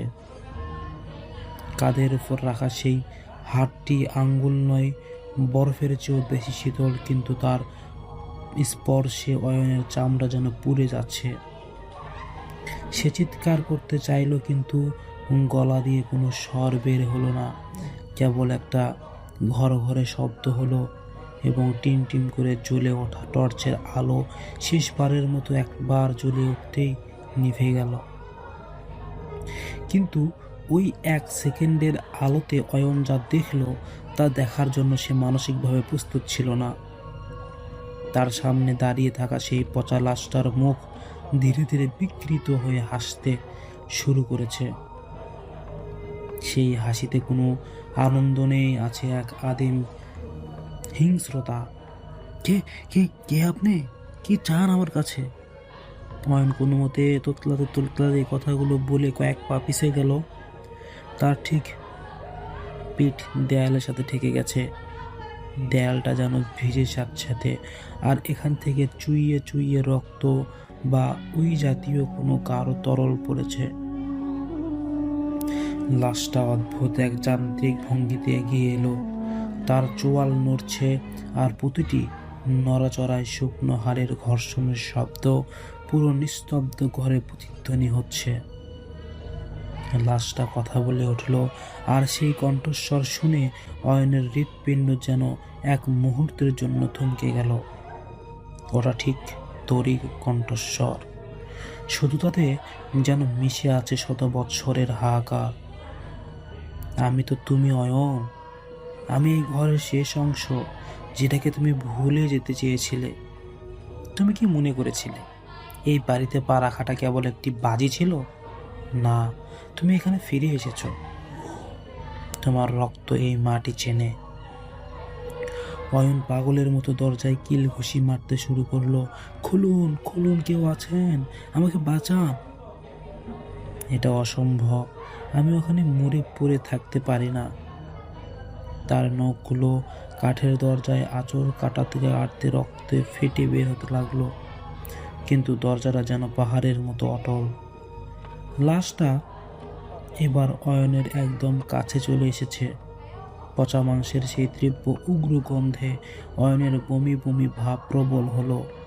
সে দেখতে পেল লাশটার পেটের দিক কাটা, আর সেখান থেকে কোনো তার নিজেরই পরন সেই পরিচিত বেলটা ঝুলছে। লাশটি হাত বাড়িয়ে অয়নের গলার তিলটি স্পর্শ করলো। সেই স্পর্শে অয়নের মনে হলো তার শরীরের সমস্ত প্রাণশক্তি কেউ যেন শুষে নিচ্ছে। এই ঘরটা কোনো সাধারণ ঘর নয় অয়ন। লাশটা ফিসফিস করে বলতে লাগলো, এটা আয়না। এখানে অতীত, বর্তমান আর ভবিষ্যৎ এক বিন্দু মিলে যায়। তা হচ্ছে 1726 সালে তুমি যখন এই জমিদার বাড়ির ছোট কুমার ছিলে, তখনও তুমি এই একই কৌতূহল নিয়ে এই দরজা খুলেছিলে। আর প্রতিবার ঠিক এই সময়ে তুমি নিজের মুখোমুখি হও। তুমি মারা যাও না, তুমি কেবল স্থান পরিবর্তন করো। এবার তোমার পালা ওই পাথরের দেবীতে শুয়ে থাকার, আর আমার পালা হচ্ছে তোমার শরীর নিয়ে বইয়ে যাওয়া। অয়নের মাথায় যেন বজ্রপাত হলো। ডার্ক সাইকোলজি চরম খেলায় আজ বন্দি সে বুঝতে পারলো তার ভেতরের ভয়টা এই দানব শক্তিশালী করেছে। সে নিজেকে শান্ত করলো, কিন্তু ততক্ষণে অনেক দেরি হয়ে গেছে। তার চোখের সামনে নিজের হাতের চামড়াগুলো কুচকুচে কালো হয়ে যেতে শুরু করেছে। নখগুলো নীল খসে পড়ছে, আর সে দেখতে পেল তার শরীরের তাজা রক্তগুলো ধীরে ধীরে কালো হয়ে যাচ্ছে। না, এটা হতে পারে না। আমি অয়ন, আমি 2024 সালের ছেলে। সে আর্তনাদ করে উঠল এবং লাশটা কেবল এক দৃষ্টিতে তার দিকে তাকিয়ে রইল। তার চোখের কোটর থেকে ছোট ছোট পোকা বেরিয়ে অয়নের গায়ে পড়ছে এবং লাশটি এবার অয়নের কানের কাছে মুখ নিয়ে এসে বলল, সময় সময় একটা বৃদ্ধ। অয়ন, তুমি যতবারই এই 7 নম্বর দরজা খুলবে ততবারই নিজেকে হত্যা করবে। তুমি কি শুনতে পাচ্ছ? বাইরে তোমার বন্ধুরা ডাকছে, কিন্তু তারা তোমাকে চিনবে না। হঠাৎ দরজার ওপাশ থেকে তার বন্ধুদের গলার আওয়াজ পাওয়া গেল, অয়ন, অয়ন কই তুই? বের হয়ে আয়, অনেক হয়েছে আর কি, এবার চল। অয়ন সর্বশক্তি দিয়ে চিৎকার করে যাচ্ছে, আমি এখানে, দরজা খোলো। তো তার মুখ দিয়ে কোনো শব্দ বের হলো না।